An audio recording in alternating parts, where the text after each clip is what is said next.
Bismillahirrahmanirrahim. Assalamualaikum warahmatullahi wabarakatuh. Anak-anakku kelas 8 yang dirahmati Allah. Terkait materi IPS, kita akan menyangkut pembelajaran yang sama tentang keindonesiaan. Bedanya hari ini kita akan mencoba menitik beratkan kepada pluralitas masyarakatnya, atau pengertian sederhananya adalah keberagaman masyarakatnya. Kompetensi dasarnya diharapkan setelah mempelajari pokok bahasa ini, kalian mampu mendeskripsikan dan paling tidak sedikit menjelaskan konsep pluralitas dari masyarakat Indonesia tercinta ini. Pluralitas budaya di Indonesia. Yang pertama tentu kita akan mencoba membahas tentang pengertian dari pluralitas itu sendiri. Kemudian berdampak atau tidak. Kemudian apakah positif atau negatif. Kemudian yang kedua, terdiri dari budaya-budaya lokal apa saja yang mempengaruhi terhadap pembentukan kebudayaan nasional. Paling tidak dalam dua hal, bahasa dan teknologi. Kemudian berikutnya dipengaruhi oleh budaya asing. Apa saja yang mengakibatkan pluralitas di Indonesia itu terjadi, baik itu akulturasi atau asimilasi. Lebih jauh kita akan mencoba membahas tentang konflik dan etnosentrismenya. Tentunya semua akan berujung kepada multikulturalisme. Oke. Pengaruh dari budaya asing, paling tidak kita melihat tiga hal. Yang pertama, pengaruh kebudayaan Hindu. Seperti kita ketahui, Hindu adalah agama tertua di Indonesia. Bahkan bisa kita katakan Hindu jauh datang sebelum Indonesia ada. Yang kedua adalah pengaruh kebudayaan Islam. Kenapa Islam? Karena Islam menjadi agama terbesar, terbanyak yang dianut oleh masyarakat di Indonesia. Dan yang ketiga tentunya tidak terlepas dari pengaruh kebudayaan Eropa. Eropa yang hari ini kita lihat sebegitu majunya di berbagai bidang di dunia, tentunya mempengaruhi budaya-budaya ke semua negara, khususnya negara-negara yang berkembang seperti Indonesia.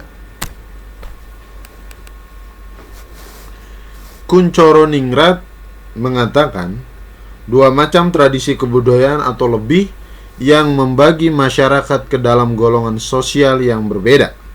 Itu disebut dengan multikulturalisme, atau ideologi yang menggabungkan persamaan derajat baik perbedaan individual maupun kebudayaan. Kuncoro Ningrat ini adalah tokoh Indonesia kalau tidak salah di Orde Baru.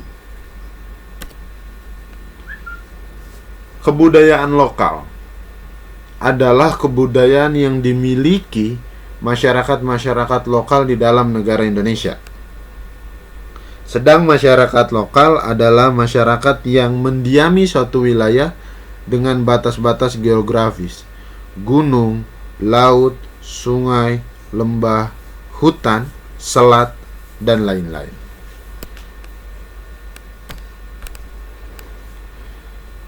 Yang terpenting adalah kita memahami bahwa Indonesia menjadi sebuah negara yang majemuk, terdiri dari berbagai macam suku bangsa, agama, dan etnik atau ras dengan kebudayaan masing-masing. Kebudayaan nasional Indonesia, kebudayaan suku bangsa, serta kebudayaan umum lokal. Paling tidak tiga hal itu yang umum, yang berada dan mewarnai dalam keseharian kita. Budaya lokal adalah budaya yang lahir turun-temurun dari kebudayaan setempat. Kemudian budaya nasional adalah kebudayaan yang menggabungkan, yang kemudian mencirikan suatu bangsa dari Indonesia. Sedang kebudayaan suku bangsa adalah kebudayaan nenek moyang pemersatu kita, founding father kita, yang terjaga sampai hari ini. Paling tidak kemajemukan kita terlihat dari dua unsur besar. Yang pertama suku bangsa, yang kedua agama atau kepercayaan. Dua hal itulah yang membuat Indonesia terkenal di mancanegara sebagai negara yang majemuk, yang plural, yang mampu berdamai dalam segala perbedaan.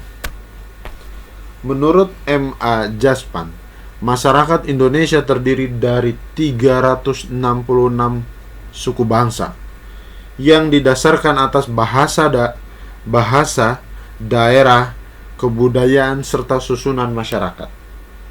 Di Sumatera ada 46 suku bangsa, di Jawa ada 7, Kalimantan ada 73, di Sulawesi ada 117 suku bangsa, Nusa Tenggara ada 30, Maluku Ambon ada 41, Papua ada 49. Oke. Yang menjadikan Indonesia berbeda-beda, yang pertama adalah pengaruh budaya asing pada budaya lokal dan nasional. Dalam prosesnya terjadi yang sering kita kenal sebagai difusi, akulturasi, dan asimilasi. Ketiga hal ini sudah kita terangkan di pertemuan-pertemuan sebelumnya. Paling tidak kita memahami satu hal, bahwasannya proses suatu masyarakat dihadapkan dengan pengaruh kebudayaan asing. Hanya saja tinggal kita memilih apakah itu diambil secara selektif atau ditolak atau tidak diambil sama sekali. Saya menganjurkan ke semua hal, apapun itu, selalu diambil secara selektif. Dipilih mana yang baik, mana yang bisa dipergunakan, mana yang sesuai dengan keagamaan, mana yang sesuai dengan kesukubangsaan, mana yang sesuai dengan kebiasaan kita. Paling tidak itu saja.